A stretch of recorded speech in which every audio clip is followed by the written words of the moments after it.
Hello दोस्तों, Shiv classes में आपका स्वागत है।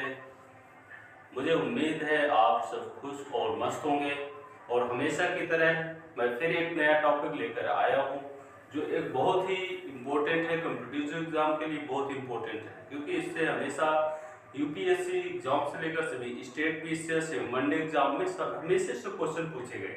ओके, तो आज इसी में मैं जो डिस्कस करूंगा, तो जैसे कि आपके सामने है स्वामी दयानंद सरस्वती। तो स्वामी दयानंद सरस्वती को जो इनको मूल शंकर के नाम से भी इनको जाना जाता है और इनका जो जन्म हुआ 1824 में कहाँ पे हुआ था, तो गुजरात के काठियावाड़ में हुआ था, मोरबी रियासत में हुआ था।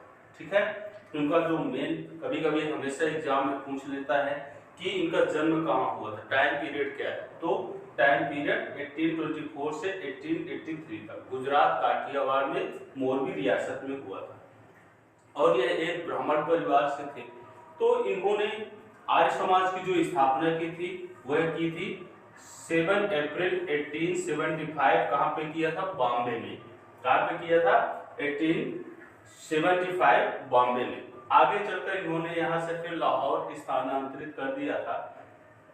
और इन जो स्वामी दयानंद सरस्वती थे, ये मूलतः एक सामाजिक एवं धार्मिक सुधार आंदोलन से जुड़े हुए एक बहुत ही प्रबुद्ध ही गहरी समझ वाले एक महान सामाजिक सुधार कार्यकर्ता थे। ठीक है, तो इन्होंने वेदों की ओर लौटो चलो, इनका विश्वास था कि हमें वेदों की तरफ फिर लौटना चाहिए, सत्य को पहचानना चाहिए और हमें वेदों की ओर लौटना चाहिए।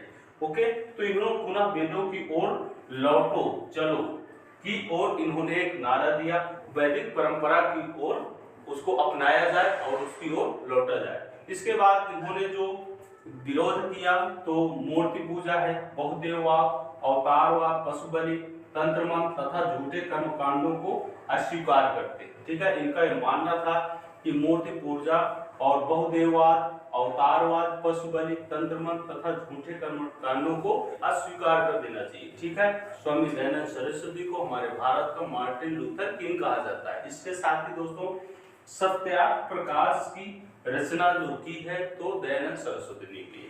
ओके, तो सत्याग्रह प्रकाश की रचना किसने की है? हमेशा एग्जाम में पूछा जाता है, तो किसने की है सत्याग्रह प्रकाश की रचना? स्वामी दयानंद सरस्वती ने। ओके, इसकी बात है वेद भाष्य भूमिका है, ऋग्वेद भाष्य, अद्वैत मंत्र का खंडन, पंच महायज्ञ विधि, वल्लभाचार्य मत खंडन, जितने भी खंडन इन्होंने इन्हीं के द्वारा किया गया है। ठीक है, निवेशन ने सबसे पहले जो कहा है कि भारत भारतीयों के लिए बहुत ही अच्छा विचार था कि यह भारत जो है हमारा, यह भारतीयों के लिए एनिमेशन ने कहा। इसके बाद स्वामी दयानंद सरस्वती ने जो कहा है कि अच्छा शासन स्वशासन का स्थापन नहीं।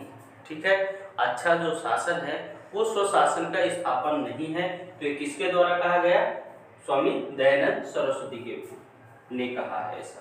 ठीक है, इसके बाद स्वदेशी का विशेष महत्व था आर्थिक क्षेत्र में, तो ये भी किसने कहा है? स्वामी दयानंद सरस्वती ने कहा। ओके, इसके बाद कहते हैं कि बुरे से बुरा देशी राज अच्छे से अच्छे विदेशी राज से अच्छा है। तो इन्होंने जो कहा है तो मुख्यतः ब्रिटिश साम्राज्य के बारे में कहा है, क्योंकि उस टाइम पे जो ब्रिटिश साम्राज्य ने जो हमारे इंडिया में पूरी तरह से अपनी कंपनी स्थापित कर रहा था, जो ऐसे जिनके शोषण से ऐसी व्यवस्थाएं उत्पन्न हो रही थी, उनकी वजह से उन्होंने ऐसा कहा कि बुरे से बुरा देशी राज्य, ठीक है, अच्छे से अच्छे विदेशी राज्य से भी अच्छा होता है। ओके, तो ये भी बात किसने कही है?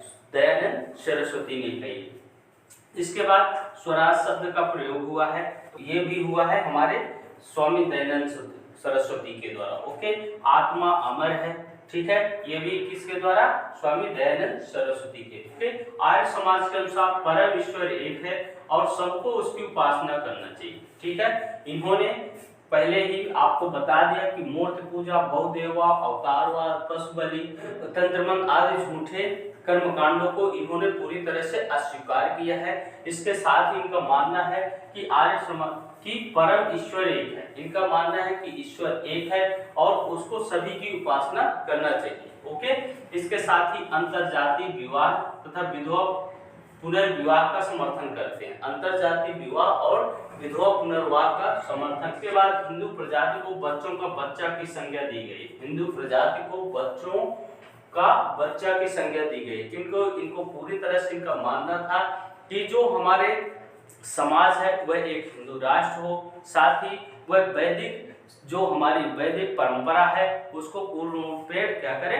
फॉलो करे। ओके, इसके साथ आर्य समाज ने लड़कों की जो विवाह की न्यूनतम आयु 25 वर्ष तथा लड़कियों की जो न्यूनतम आयु वह 16 वर्ष निर्धारित किया। ठीक है, तो लड़कों की 25 और लड़कियों की 16 वर्ष। ठीक है, इसके बाद ये शुद्ध आंदोलन का समर्थन 1875 में किया और 1863 में पाखंड पताका लहराए। 1863 में पाखंड पताका लहराए। तो इनके द्वारा ये विशेष जो टॉपिक्स है इनके द्वारा क्वेश्चन हमेशा यहाँ से पूछे गए हैं, ये सभी एग्जाम के लिए बहुत ही इम्पोर्टेंट है। तो दोस्तों आपको इसको 1 से 2 टाइम आपको वॉच करना है और इसको पूरी तरह से देख कर भी आपको एग्जाम में जाना है। अगर आप बिना देखे हुए एग्जाम में गए तो समझ लो कि आपसे यहाँ से 1 से 2 क्वेश्चन आपसे पक्के छूटने वाले। ओके, तो आपको ज़्यादा से ज़्यादा इसको समझना है, इसकी एक नोट प्रिपेयर करना है